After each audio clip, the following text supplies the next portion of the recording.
Hey YouTube, what's going on? HeirofCarthage here. Hey, it's almost Christmas. If you celebrate Christmas, a lot of people really out looking, hoping to get some sweet computer gifts this year if you're a computer gamer. And there's a lot of stuff that you have to look through if you do want to build your own PC. Some people are a little bit scared to build their own PC. I've always told you I don't think you need to be scared. And in today's video, what I wanted to do is kind of take some of the mystery out of some of that. One of the parts that people ask me about a lot is motherboards. A lot of people seem to be confused about how to pick a motherboard, which one you should pick, what does the motherboard do, why do you need it, and so on. And thanks to my sponsor, MSI, I've got a lot of knowledge around this, and I want to share some of it with you and help you know how you can pick the right motherboard for you. All right, so what we're going to do is start here on a website called PC Part Picker. This is a website that I suggest you familiarize yourself with if you want to learn how to build your own computer. If you already know how to build your own computer, it's a great tool. All in all, a great tool to help you understand pricing, options, compatibility, and to know what all you need to put together. Now, just real quick, before we go more in depth about how to pick the right motherboard, I want to just quickly mention that there are 7 parts you need at a minimum in order to build a PC. Now, this is not including accessories like a keyboard, a mouse, or a monitor. I'm just saying that there are 7 parts that are a minimum. You have to have a CPU or a processor. You have to have a motherboard, which we're going to talk about today. Memory that we see right here. This is RAM. Storage. This is where you're going to store all your games, your operating system. A video card. This is going to be the main driver behind the performance of your games. A case. This is where all the parts for your computer are going to live in. And then a power supply, which does just like its name suggests. It supplies power to your computer. So those are the 7 base components that you have to have in order to build your own PC. So keep it simple, right? 7 things. It's not that hard to understand. Now today we're going to dive in a little deeper into the motherboard. As I mentioned, this is a topic that can be a bit confusing for some people at times because there are a lot of different motherboards. There are a lot of different models, even within the same series. And a lot of people sometimes are confused, all right, which one do I pick? It's almost like they're overload, and the prices can range from sub $100 all the way to $700 or $800 for a motherboard. So let's demystify some of that and talk you through it. All right, now as I mentioned, MSI sponsors the channel, and so I'm going to be using their motherboards as the example for obvious reasons. These are the ones that I use and I've used for years. I can obviously recommend them. That's the reason why I built a sponsorship with them, is because I really do like their products. Now, obviously, you can apply these lessons out there with other manufacturers, but I'm going to explain it from MSI's standpoint here. Now, MSI, I want to make something clear right off the bat. They have a naming scheme. You're going to see MAG in front of a motherboard, MPG, or MEG. And I want to explain these acronyms just to start with. MAG is MSI Arsenal Gaming. Arsenal is their entry tier gaming motherboards. MPG is Performance Gaming, so it's like a mid-tier MSI Performance Gaming series.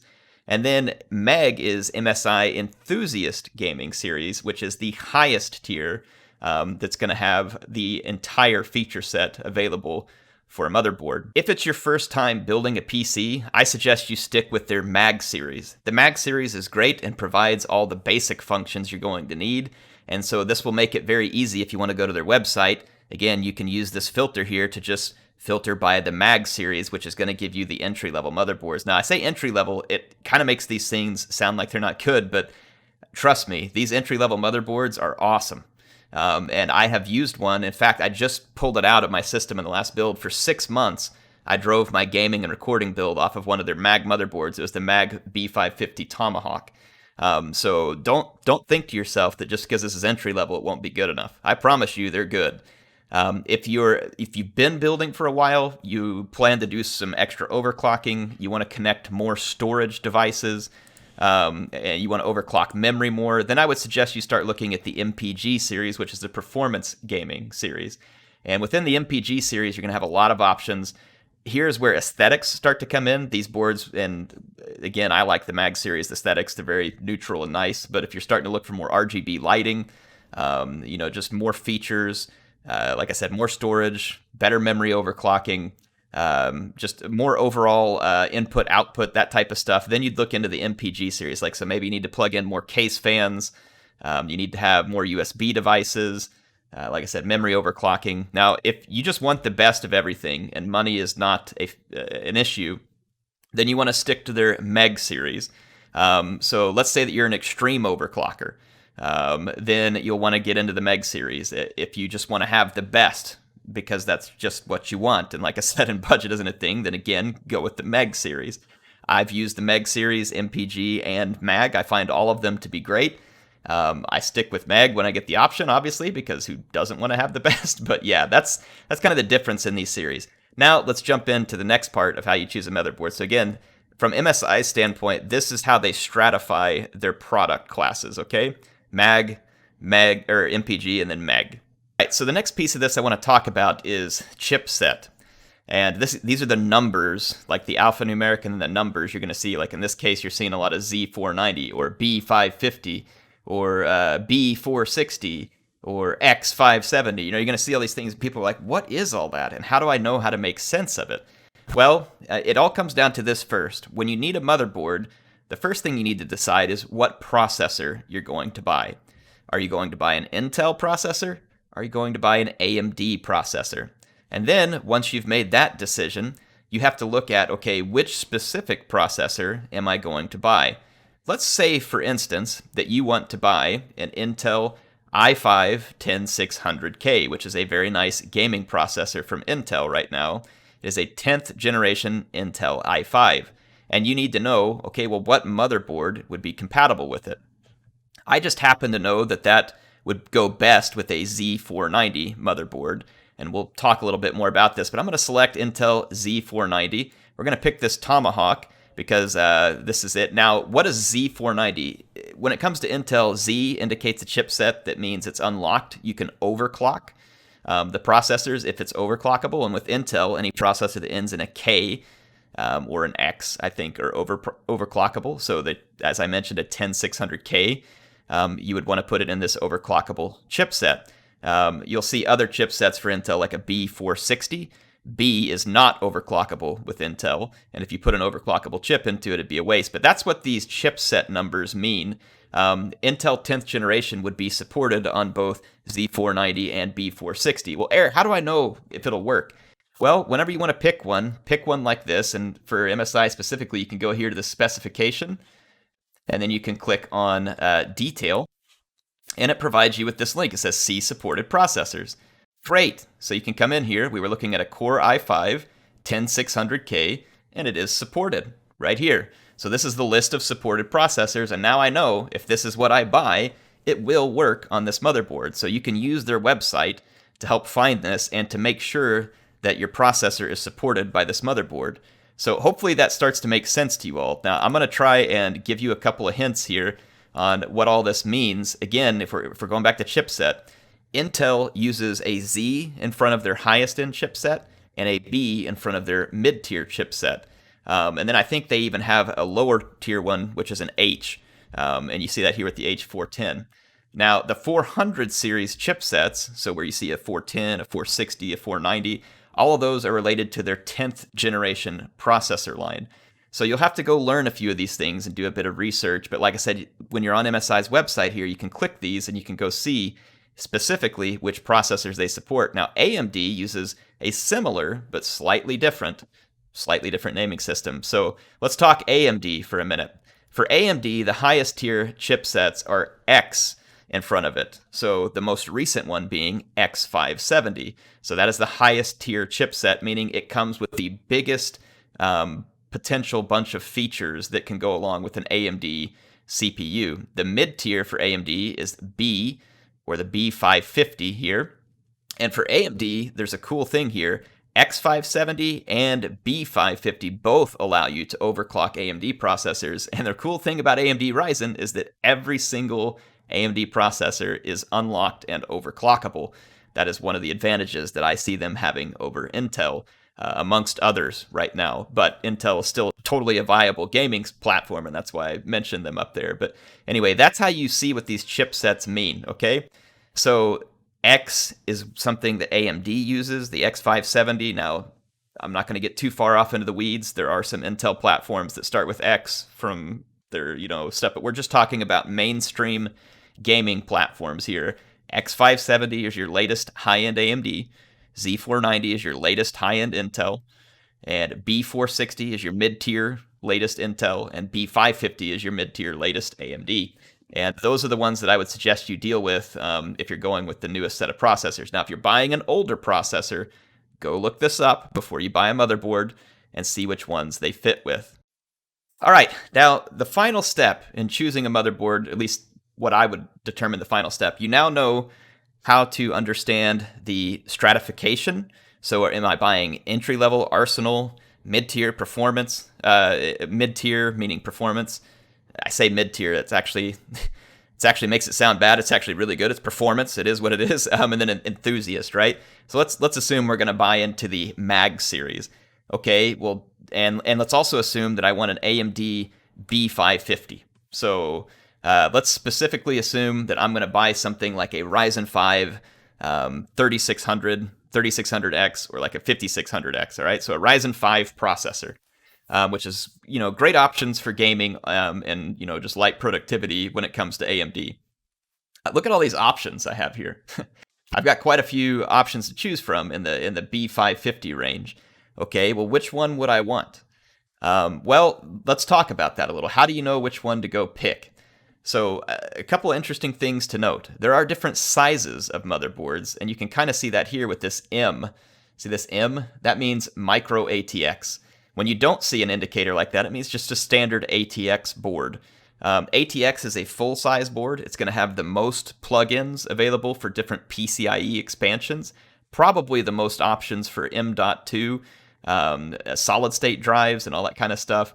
But then also your case, you have to look at your case to see what has room to fit. Now, if you're looking for entry level and you're not going to build a massive, like 4-foot tall tower computer, which I would recommend that most of you don't if it's your first time building, you should probably look at micro ATX boards.